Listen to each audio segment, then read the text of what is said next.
नमस्कार दोस्तों, स्वागत है आप सभी का नेमी टेक्निकल क्लासेस में। देखिए, अब रेलवे ने एनटीपीसी के लिए जो 10+2 यानी कि अंडर ग्रेजुएट के लिए जो नोटिफिकेशन निकालना था वो नोटिफिकेशन आ चुका है। हालांकि ये नोटिफिकेशन आपका 20 सितंबर को ही आया था, है ना। पहले शॉर्ट नोटिफिकेशन आया, उसके जस्ट आधे घंटे बाद फुल नोटिफिकेशन उन्होंने दे दिया। तो ये जो नोटिफिकेशन है, अभी तक में तो आपने कहीं ना कहीं से ये जानकारी ले ही लिया होगा, लेकिन हम अगर आपके लिए लेकर आए हैं नेमी टेक्निकल क्लासेस के यूट्यूब चैनल पे, तो आप निश्चिंत रहिए, हम बिल्कुल बारीकी तरीके से यहाँ पर नोटिफिकेशन का रिव्यू करने वाले हैं और नोटिफिकेशन को बारीकी तरीके से समझेंगे, पूरे क्लियरिटी के साथ समझेंगे। इसके अलावा आपको और कोई दूसरा वीडियो देखने की ज़रूरत नहीं पड़ेगी, है ना। चाहे क्वालिफिकेशन को लेकर के हो, एज लिमिट को लेकर के हो, और इसके अलावा जितने भी क्राइटेरिया होते हैं, जैसे एग्जाम पैटर्न्स हो गया, सिलेबस हो गया, फॉर्म अप्लाई करने की फ़ीस हो गई, है ना, और फॉर्म अप्लाई करने का डेट हो गया, ये सारी बातों को हम यहाँ पर क्लैरिटी के साथ समझ रहे होंगे, ठीक है। तो इसका जो नोटिफिकेशन है, ये मैंने अपने ऑफिशियल टेलीग्राम चैनल पर जिस दिन ये नोटिफिकेशन आया उसी दिन मैंने वहाँ पर अपलोड कर दिया था, और साथ ही साथ जो हमारा व्हाट्सएप ग्रुप है उस पर भी मैंने इसको शेयर किया था। तो व्हाट्सएप ग्रुप और टेलीग्राम ग्रुप दोनों को आपको ज्वाइन करना है। डिस्क्रिप्शन बॉक्स में जो है इसका लिंक दिया हुआ है, ठीक है ना। देखिए, रेलवे एनटीपीसी 2024 10+2 यानी कि अंडर ग्रेजुएट, पहले किसके लिए आया था? ग्रेजुएशन वालों के लिए आया था। अब आ चुका है 10+2 यानी कि 12वीं पास के लिए नोटिफिकेशन आ चुका है। योग्यता हो, आयु हो, सिलेबस हो, एग्जाम पैटर्न्स हो, इसके अलावा और भी वगैरह वगैरह जो भी इंफॉर्मेशन है इस नोटिफिकेशन के अंदर, उस सब का हम A to Z जानकारी आपके साथ साझा करने वाले हैं। सबसे पहले अगर मैं आपसे बात करूं दोस्तों, तो यहाँ पर आप देख सकते हैं कि इसको पब्लिश कब किया गया था। इसको पब्लिश किया गया था आपका 20/9/2024 को, और फिर 21/9 से फॉर्म अप्लाई होना स्टार्ट हो चुका है ना। तो आप 12वीं पास है तो 21 तारीख से फॉर्म भरना स्टार्ट हो चुका है, और आपका 20 अक्टूबर 2024 तक, यानी कि इसका भी 1 महीना तक फॉर्म अप्लाई होना है ना। ये हो गया। फिर date of fees payment after closing date, यानी कि 21 अक्टूबर से लेकर के 22 अक्टूबर तक यहाँ पर पेमेंट करने के लिए भी अलग से इन्होंने डेट दिया है ना। लेकिन इस डेट को आप फॉर्म नहीं भर पाएंगे। अगर आप चाहते हैं 21 अक्टूबर से 22 अक्टूबर तक मैं फॉर्म भर लूँ, तो फॉर्म आप नहीं भर सकते। आपका फॉर्म रजिस्ट्रेशन होगा 20 अक्टूबर तक ही, है ना। 21 से लेकर के 22 तक आप केवल पेमेंट कर सकते हैं, और पेमेंट करना आपको ऑनलाइन है। क्या करना है आपको? ऑनलाइन पेमेंट आपको करना है ना। और साथ में देखिए, अगर किसी भी प्रकार का मॉडिफिकेशन है आपको करना है, आप अपने एप्लीकेशन में, अपने फॉर्म में करेक्शन करना है, तो मॉडिफिकेशन विंडो भी इनका ओपन होगा। वो होगा आपका 23/10 कब? 23/10 तक, 23/10 को, यानी कि एक दिन मॉडिफिकेशन, इनका मॉडिफिकेशन के लिए ऑप्शन रहेगा एक दिन, है ना। तो आपको कैसे फॉर्म को भरना है सब कुछ मैं बताऊंगा, बस आप कंप्लीट इस इंफॉर्मेशन को देखते रहिए और सुनते रहिए, है ना।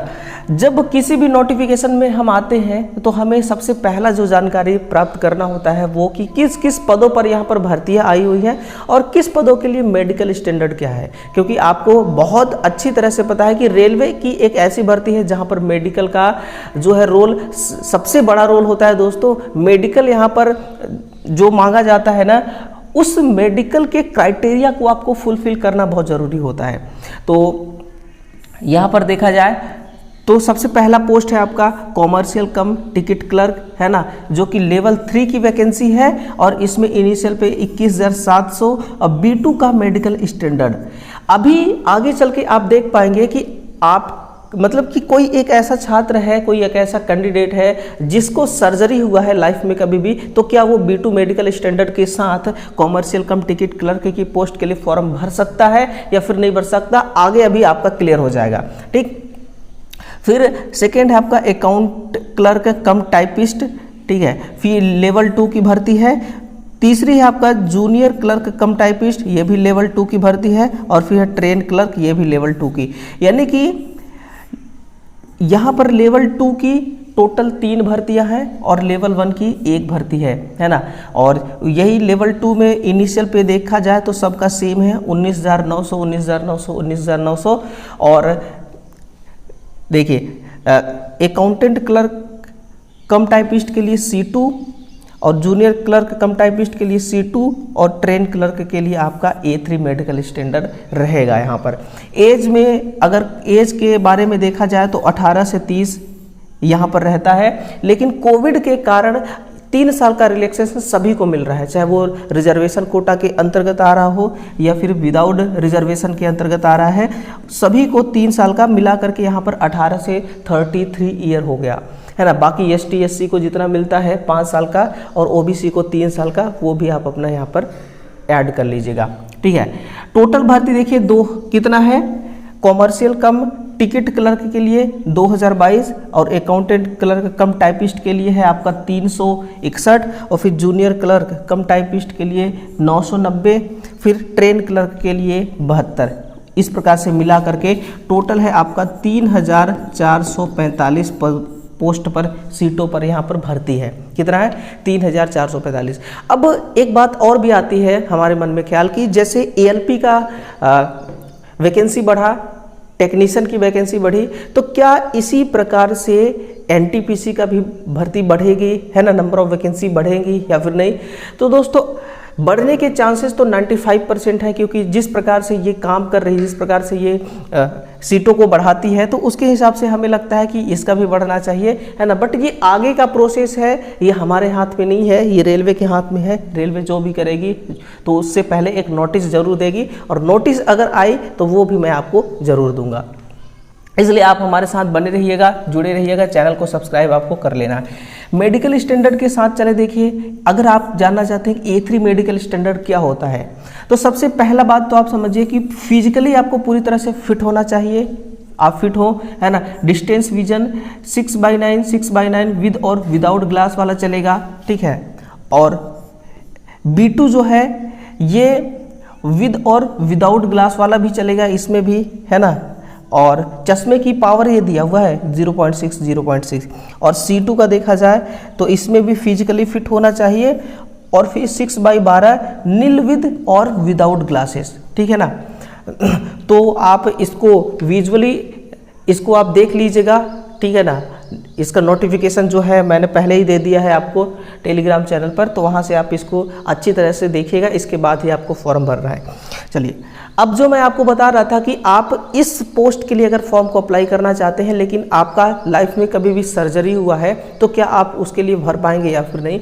तो यहाँ पर वही बात लिखी गई है कि कैंडिडेट, देखिए यहाँ पर लिखा गया है अंडरगोन लेजिक सर्जरी, और यानी कि या एनी अदर सर्जरी, कोई इसके अलावा कोई और सर्जरी हुआ है, तो फिर आप देखिए यहाँ पर नॉट एलिजिबल हो जाएंगे। यहाँ पर आप नॉट एलिजिबल हैं A3 स्टैंडर्ड के लिए। किसके लिए? मेडिकल स्टैंडर्ड जिसमें A3 मांगा गया है, उसके लिए आप नॉट एलिजिबल हो जाएंगे, यानी कि आपका जो ट्रेन क्लर्क है, ट्रेन क्लर्क के लिए आप फॉर्म को नहीं भर पाएंगे। इसके अलावा देखिए undergone Lasik surgery and any other surgery, है ना, अगर आपका हुआ है तो फिर आप एलिजिबल होंगे। किन किन के लिए आप एलिजिबल हो जाएंगे? मेडिकल स्टैंडर्ड B2 के लिए, मेडिकल स्टैंडर्ड C2 के लिए, ठीक है ना। तो ये चीज़ें आपको बहुत अच्छी तरह से दोस्तों क्लियर करने के बाद ही फॉर्म को भरना चाहिए, क्योंकि अभी फॉर्म आप भरेंगे तो फॉर्म आपका भरा जाएगा, फॉर्म सबमिट हो जाएगा, लेकिन बाद में जब चेकिंग होगी दोस्तों, ये आपका इन्फॉर्मेशन, है ना, रेलवे क्रॉस चेक करता है आपके फॉर्म को, तो फिर दोस्तों दिक्कत हो सकती है ना, 100% दिक्कत हो सकती है। इसलिए पहले ही आप इसको समझ बूझ के फॉर्म को आपको भरना है। चलिए एज लिमिट की तरफ आते हैं, तो एज लिमिट में क्या कहा जा रहा है कि एज लिमिट में ये बोला जा रहा है आपका कि एज ग्रुप 18 से 33, कितना? 18 से 33, रिलैक्सेशन के बाद यहाँ पर सब कुछ जोड़ जाड़ के बोल रहा है 18 से 33। अनरिजर्व और EWS इनको रिजर्वेशन नहीं मिलता है ना। तो 2/8/1992 से पहले का आपका डेट ऑफ बर्थ नहीं होना चाहिए अगर आप इस कैटेगरी में आते हैं। तो अगर आप OBC नॉन क्रिमिलेयर है तो फिर 2/1/1889 से पहले का जन्म नहीं होना चाहिए। ST SC है तो 2/1/87 से नहीं होना चाहिए, है ना। बाकी सभी के लिए 1/1/2007 सभी कैटेगरी के लिए, ठीक है ना। Lower limit of date of birth, समझ रहे ना आप, तो ये आपसे कही जा रही है। फिर एग्जामिनेशन फीस को लेकर, तो एग्जामिनेशन फीस इसका देखिए नाम मात्र का है। ऐसे कैंडिडेट जिनको कोई रिजर्वेशन नहीं मिलता उनको 500 रुपये देना है, जैसे कि हो गया आपका अनरिजर्व और EWS, इन दोनों को 500 रुपये देना है।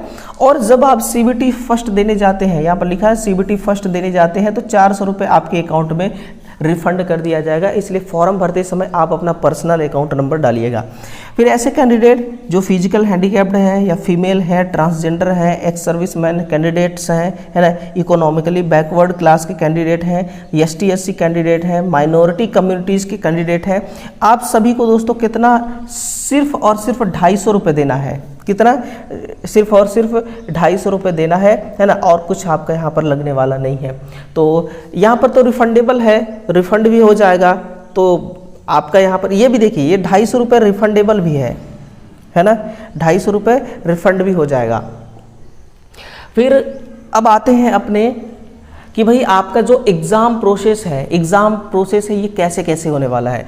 तो इसमें 2 स्टेज में आपका एग्ज़ाम होता है। तो पहला स्टेज में आप देख सकते हैं कि स्टेज में CBT आपका फर्स्ट CBT होगा, जिसमें से 90 मिनट का टाइम मिलने वाला है। जनरल अवेयरनेस 40 नंबर के पूछे जाएंगे, मैथमेटिक्स वही बेसिक टू एडवांस 30 नंबर का रहेगा, जनरल इंटेलिजेंस 30 नंबर का, और मिला करके 100 नंबर का। रेलवे हमेशा से निगेटिव मार्क्स कराता आ रहा है एग्ज़ाम, तो इसमें भी 1/3 का निगेटिव मार्क्स रहेगा, है ना, इसमें 1/3 का निगेटिव मार्क्स इसमें भी रहेगा। और यहाँ से 15 गुना, कितना, यहाँ से 15 गुना बच्चों को सिलेक्ट करेगा, 15 गुना बच्चों को उठाएगा CBT 2 के लिए रेलवे, ठीक है ना। तो आप इसको थोड़ा सा ध्यान दीजिएगा। यहाँ पर आप देख सकते हैं कि निगेटिव मार्क्स भी लिखा हुआ है कि 1/3 का निगेटिव मार्क्स रहने वाला है। और ऐसे कैंडिडेट जो फिजिकल हैंडीकैप्ड हैं, स्क्राइब्ड हैं, उनको फिजिकल हैंडीकैप्ड और स्क्राइब्ड, है ना, उन सभी को, इन दोनों कैंडिडेट को 120 मिनट का यहाँ पर टाइम जो है ये देने वाला है ना। तो इनको 120 मिनट का टाइम मिलेगा, बाकी सभी को 90 मिनट का ही टाइम मिलने वाला है।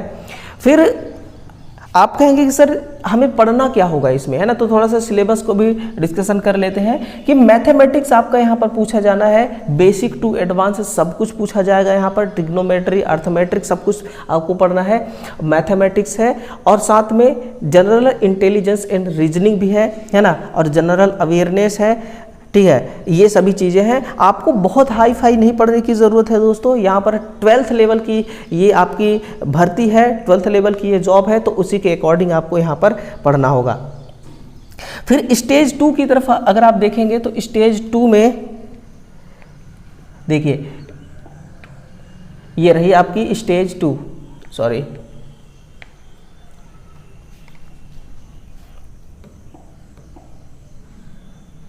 ये हो गया आपका मैथमेटिक्स।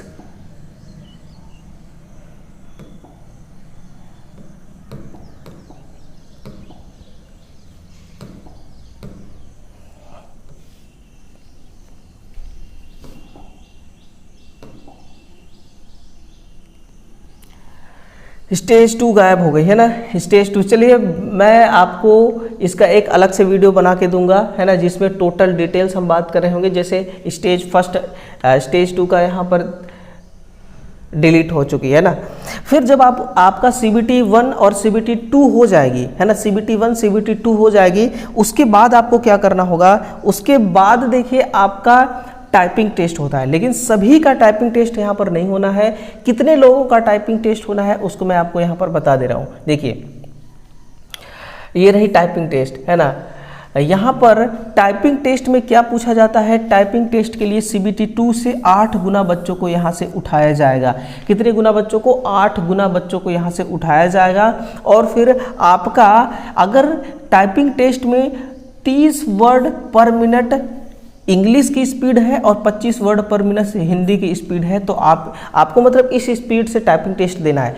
या तो आप हिंदी की तरफ जा सकते हैं या इंग्लिश की तरफ जा सकते हैं, है ना। ये दोनों में से किसी एक को आप चूज करिए। हिंदी टाइपिंग आपको आती है तो 25 वर्ड पर मिनट, और इंग्लिश आती है तो 30 वर्ड पर मिनट, है ना। इसके हिसाब से स्पीड होनी चाहिए, आप आराम से पास कर जाएंगे। और ये कोई बहुत बड़ी बात नहीं है, बहुत बड़ी बात नहीं है। और 8 गुना बच्चों को यहाँ से सिलेक्ट किया जाएगा। CBT 2 से यहाँ के लिए सिलेक्ट किया जाएगा। ठीक है, समझ रहे हैं ना। तो वहीं पर आप देखिए कि जो आपका कॉमर्शियल कम टिकट क्लर्क जो लेवल 3 की जॉब है, इसमें तो CBT 1 और CBT 2 सभी के लिए, यहाँ पर दोस्तों सभी के लिए CBT 1 CBT 2 दोनों स्टेज कॉमन है। पहले क्या हुआ करता था कि CBT 2 जो है ये अलग अलग पोस्ट के लिए अलग अलग एग्जाम होता था। जैसे कॉमर्शियल कम टिकट क्लर्क का अलग अलग एग्जाम होता था, कॉमर्शियल अकाउंटेंट क्लर्क कम टिकट का अलग, जूनियर क्लर्क का अलग, ट्रेन क्लर्क का अलग। लेकिन इस बार क्या चेंजेस हुआ है कि CBT 2 को भी एक साथ करना, मतलब CBT 2 भी ऑल पोस्ट के लिए एक ही रहेगा और CBT 1 भी एक ही रहेगा, है ना। ये एक चेंजेस हुआ है। लेकिन कॉमर्शियल कम टिकट क्लर्क में यहाँ पर किसी भी प्रकार का स्किल टेस्ट नहीं है, यानी कि टाइपिंग नहीं होना है। टाइपिंग किसके लिए होना है? अकाउंट क्लर्क कम टाइपिस्ट का टाइपिंग टेस्ट होगी, जूनियर क्लर्क कम टाइपिस्ट का टाइपिंग टेस्ट, और ट्रेन क्लर्क का यहाँ पर कुछ नहीं होना है। तो जिसका टाइपिंग टेस्ट नहीं है उसका तो CBT 1 CBT 2 फिर DV, इसके बाद मेडिकल, फिर ज्वाइनिंग लेटर, है ना। फिर क्या है? फिर ज्वाइनिंग लेटर। तो इस प्रकार से आपका एक प्रोसेस रहेगा, है ना। इसी प्रोसेस से आपको यहाँ पर दोस्तों जो है इसी प्रोसेस से आपको यहाँ पर जॉब मिलने वाली है। तो देखिए हमने सबको समझ लिया, योग्यता, आयु सीमा, सिलेबस और एग्ज़ाम पैटर्न सभी को हमने देखा क्लियर के साथ, है ना। हर चीज़ का मैंने आपको क्लियरिटी दिया है। और फॉर्म जो है दोस्तों इसको आपको भरना है 20 अक्टूबर 2024 से पहले भरना है। लास्ट का इंतज़ार नहीं करना है, लास्ट डेट का। कई बार ऐसा होता है कि सर्वर इशू के वजह से फॉर्म भी अप्लाई नहीं हो पाता, है ना। चलिए, वीडियो को ज़रूर शेयर करिएगा और अभी तक चैनल को सब्सक्राइब नहीं किया है तो सब्सक्राइब जरूर कर लीजिएगा, है ना। मिलते हैं अगले सेशन में दोस्तों, तब तक के लिए आप सभी का बहुत बहुत धन्यवाद। Thank you.